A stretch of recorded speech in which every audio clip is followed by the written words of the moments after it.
Molly Owens-John is the Deputy Auditor for Berkeley County. She's been with the office now for 16 years. Now she wants to become Berkeley County Auditor.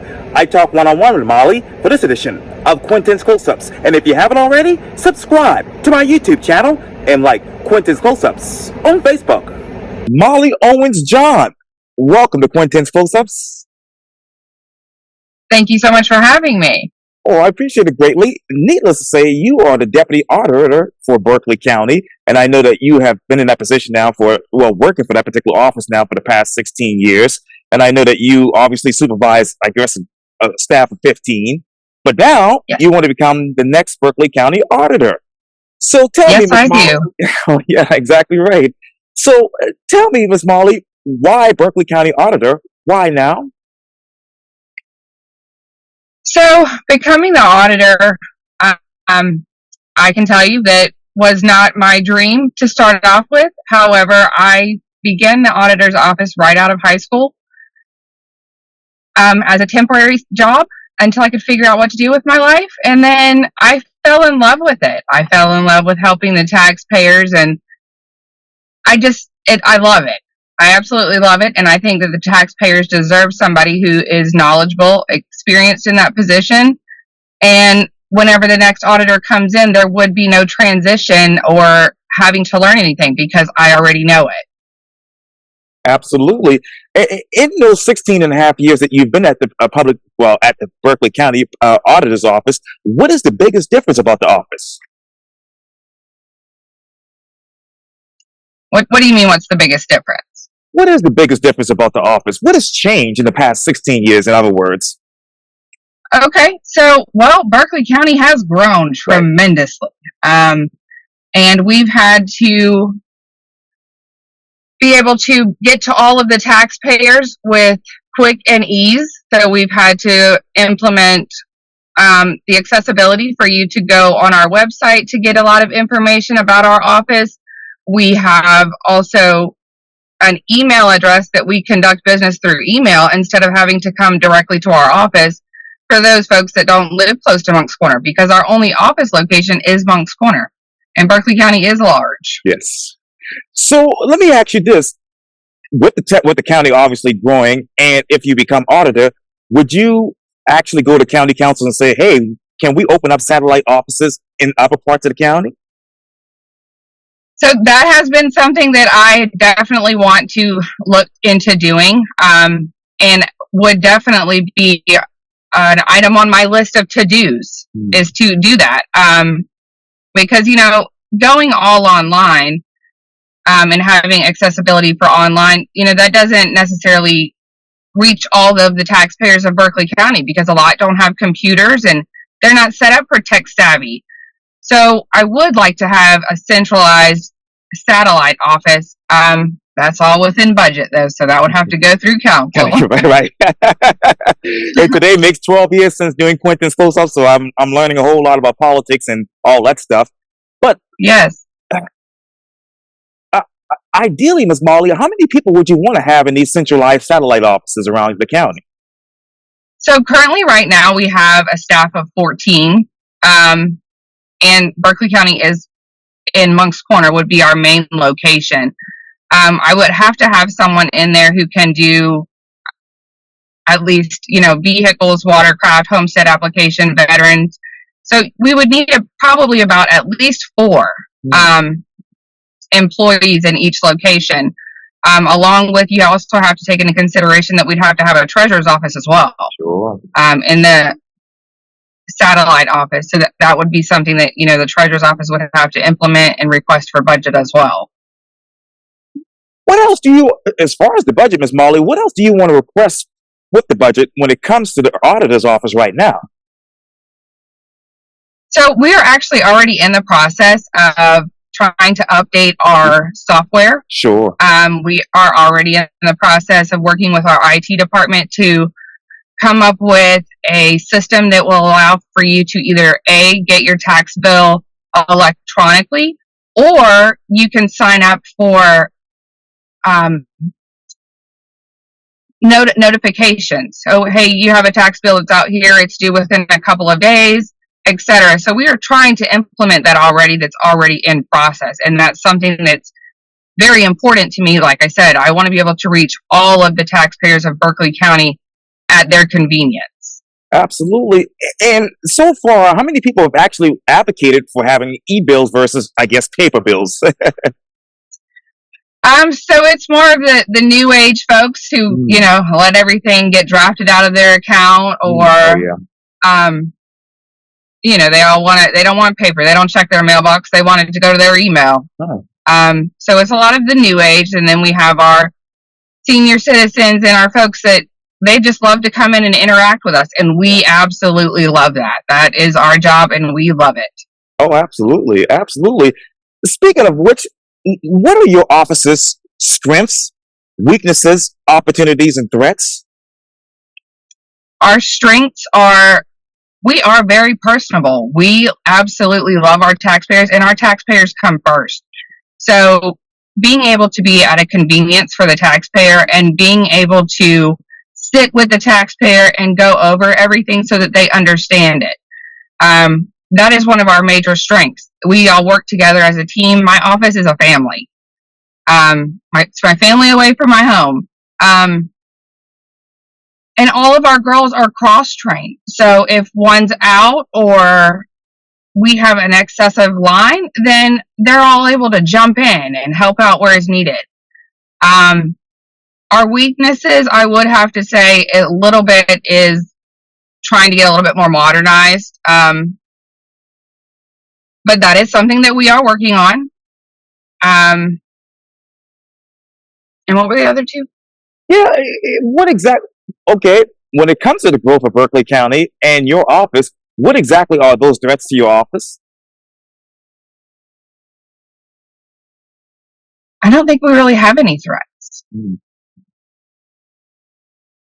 to our office. I mean,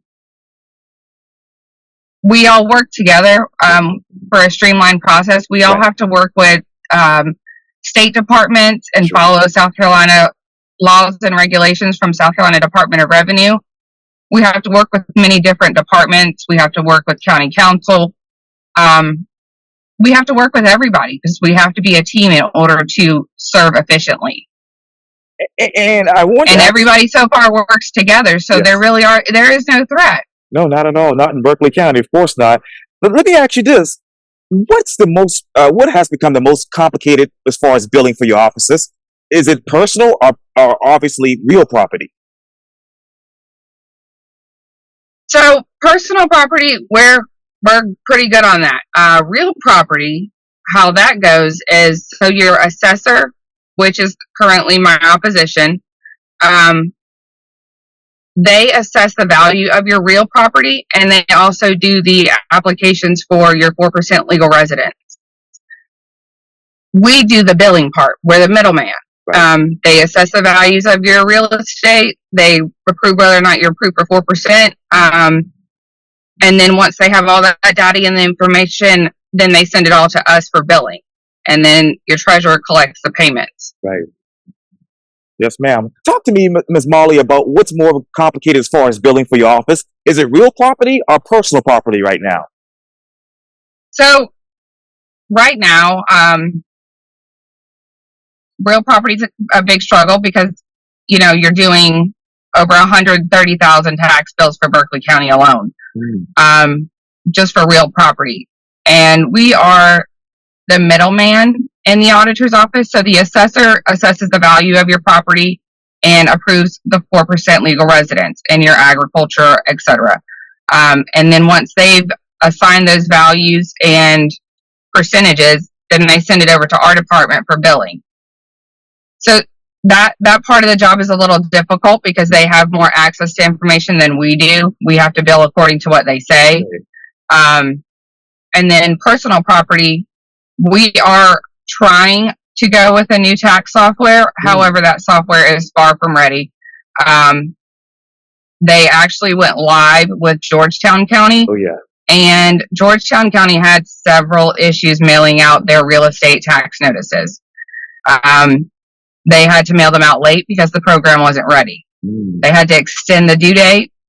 And then I think that they sent out about 55,000 tax notices for real estate, and about 7,000 of those were all assessed incorrectly.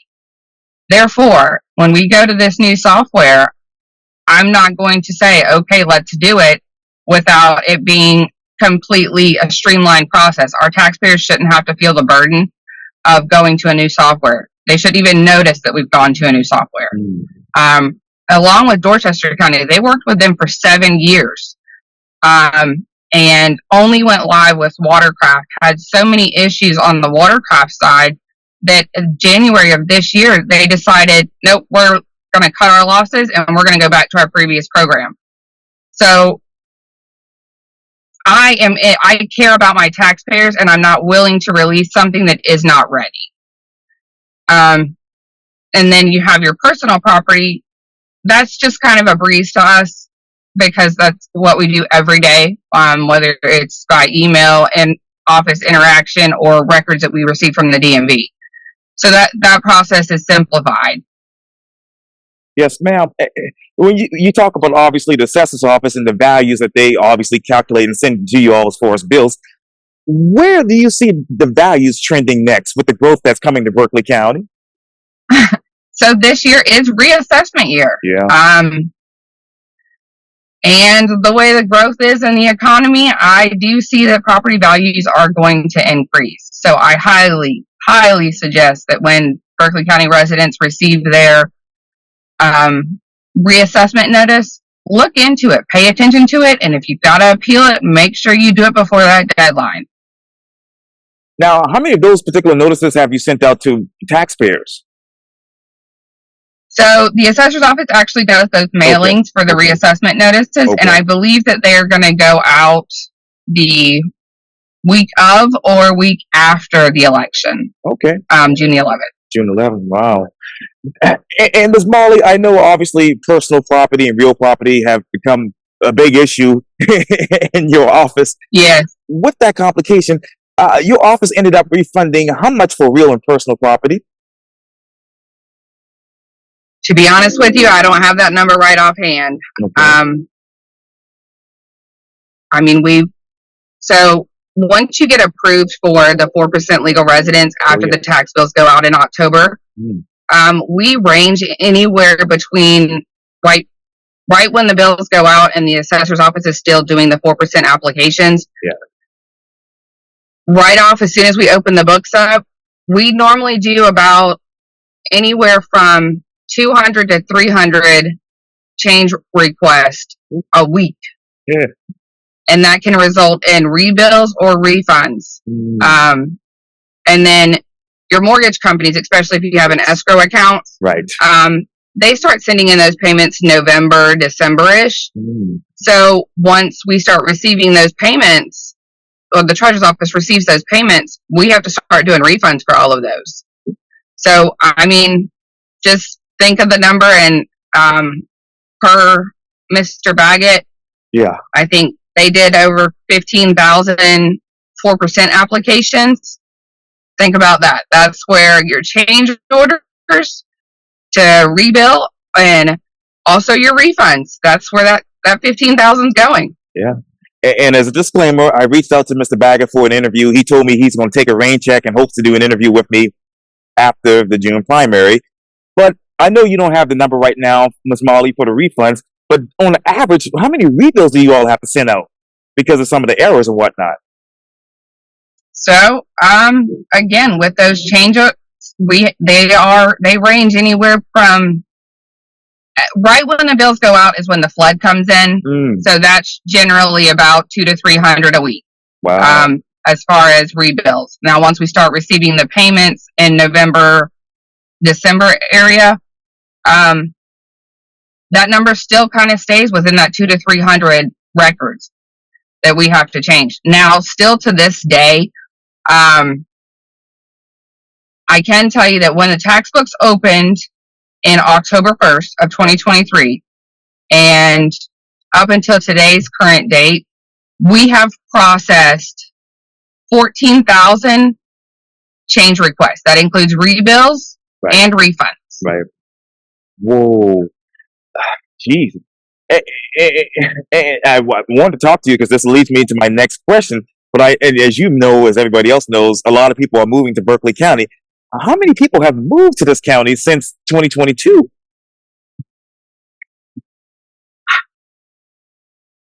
They come in by the thousands. I'm not real sure of the number, but I know that we are up in growth well over 20%. Wow. And obviously you've seen challenges with that growth. So what exactly are you seeing as far as trends that you and your team are keeping an eye on when it comes to that growth? So we have a lot of people that are coming to South Carolina from your northern states, and a lot of states, they do the property taxes. Of course, everywhere does property taxes, but they're so different. And when they come into our office, they don't know what they're doing. They don't know why they're getting this bill. They don't know why they have to pay taxes on their vehicles or on their watercraft or on their home. They don't know that. Well, I say they don't know, but when you're closing on your property, right, you're told to apply for your 4%, right, but you got to think, closing on a home, that is a big process. So a lot of people get these bills and they're like, whoa, wait a minute. Like, why are my taxes $7,000 when we got an estimate and they were supposed to be like $2,000? Well, that's because they didn't apply for their 4%. So I think just letting taxpayers know and putting more information out there. And that is something that I want to do as the next auditor is I want to be able to put ads in the paper or social media, just kind of letting taxpayers know, hey, this law has changed, or just here's an update about South Carolina process, etc. I want to be able to be that person for Berkeley County taxpayers to let them know and explain everything to them because they don't know. Right. Yeah, you're right about that. And I know the prices of cars have obviously been a slight benefit to most of those municipalities, that is. Yes. Where do you see the slightest benefit for Berkeley County? So a lot of your tax dollars are going towards the schools. That is the majority. So Berkeley County, as a county as a whole, we have the lowest millage rate in the state. However, when you move into municipalities, of course that increases because the municipalities have to collect, a certain amount in order to keep their county or their municipality running. Right. But when you break out your taxes, the majority of your taxes are going towards Berkeley County schools. Wow. And I know there's a lot of new schools coming to Berkeley County. So how does that affect that? So, well, we're having to, implement, and we disperse the funds. So, well, we don't, I'm sorry. Right. We do the billing based off of what county council and school board says. Yeah. And then the treasurer's office collects, and then they disperse the funds to the entities. Now, when it gets to those entities, what they do with it, we don't really know of. Right. But they are, revamping new schools and putting new schools because they realize now that, hey, growth is not stopping anytime soon. We're going to keep going. So they're going to have to keep adding schools or making them bigger.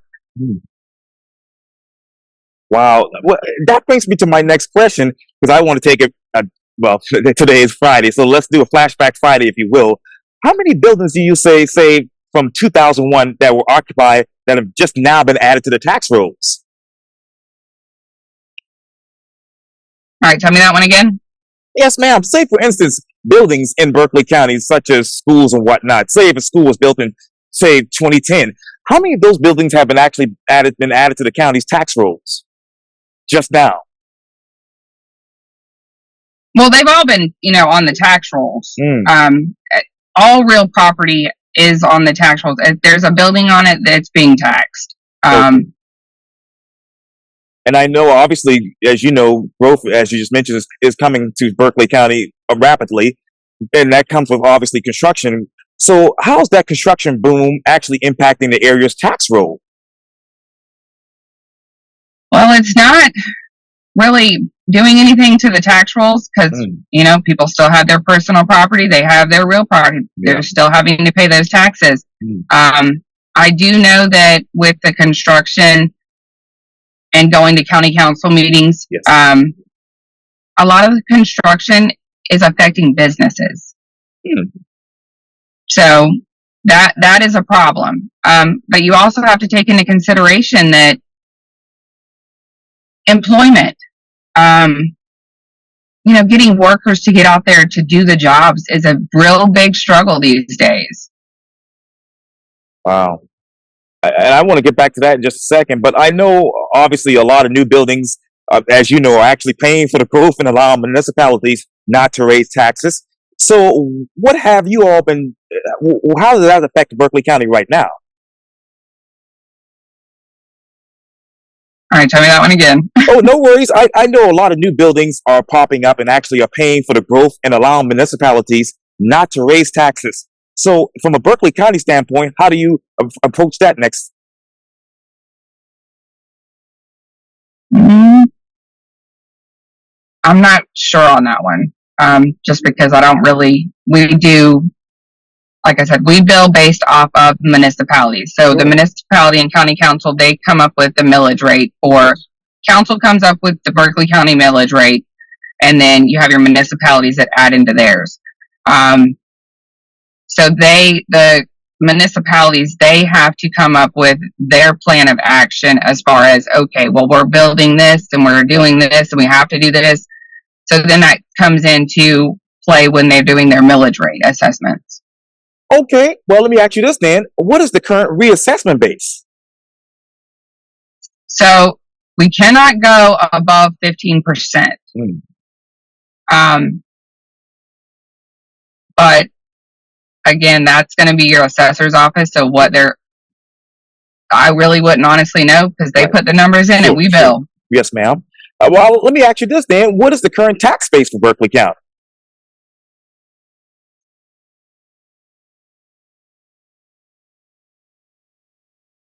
Oh, no.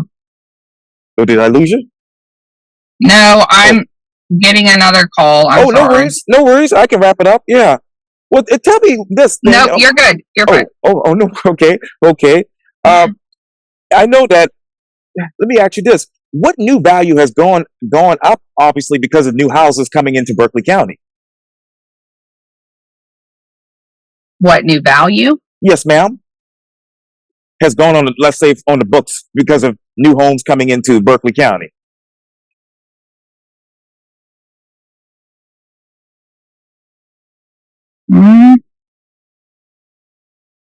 No worries. Let me ask you this. Old historic homes in Berkeley County, how many of those are available currently? I am not sure. I'm really not sure. Again, so Yes, as ma'am. far as we do the billing part, we don't really deal with the assessing the values of your property. So that's not something that the auditor's office would be privy to. Oh, I got you. No worries. And you mentioned earlier throughout the interview about vehicles and obviously, watercrafts and airplanes and document vessels. Which one of these properties have grown with the growth in Berkeley County? Vehicles. Wow. There, you got to think now that yes, ma'am. There's at least 2 to 3 vehicles per household.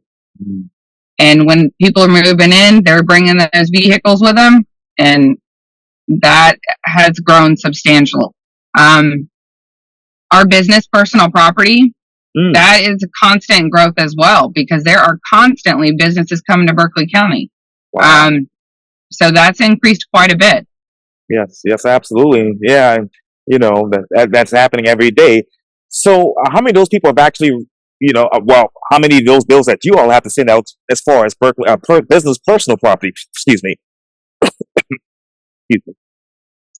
Oh my gosh. I'm skipping on numbers today. I'm so sorry. Oh, no worries. Well, let me ask you this. How many homestead exemptions were there in 2022 for the county?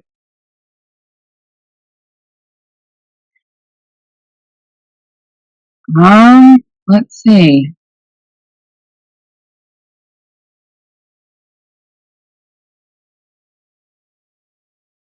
For 2022, it's well over 40,000. Wow. Because you have to think too Yes, that ma'am. homestead exemption, so that is for your senior citizens that are over 65. Right. Or if you are disabled through Social Security, you also can get that benefit as well. Okay. Wow. Now, how many of those people? How many of those people have actually taken that exemption up on as far as offers recently?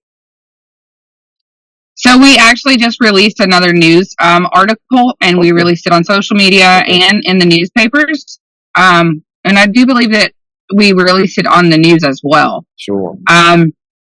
Again, with a lot of people coming to the county, they don't know what they are eligible for. Sure. So now we released that, and I mean, within 2 days of releasing it, we had hundreds of phone calls, hundreds of people coming in and applying for something that they didn't know that they were eligible for. Wow. So, and that's something also that I want to continue to work on, is we only release that once every 2 years. Yes. But that's something that I want to be able to release, maybe every quarter or so, because we have so many people moving to the county. Yes, ma'am. Oh, absolutely. This is the question I wanted to ask you, Ms. Molly. How does your office keep up with this growth, with smart growth? We keep up with the growth because we are efficient. My team is very efficient, and we have ways that we can do things by email, by phone, and in-person contact. And my girls are very efficient. They're cross-trained. That's why we so hard dedicated to cross-training our employees, is so that it was a smooth process for everything. And we all work as a team. Yeah. So it's been a streamlined process.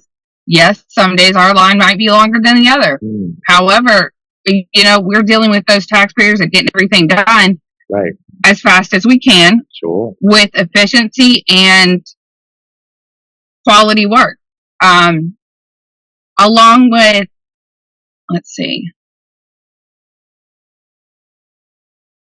we have a team that's dedicated to, strictly for vehicles. We have a team that's for watercraft, homestead, and VA exemptions, and real property. Okay. We have a team for business personal property, for documented vessels, for airplanes, for our fee and lieues.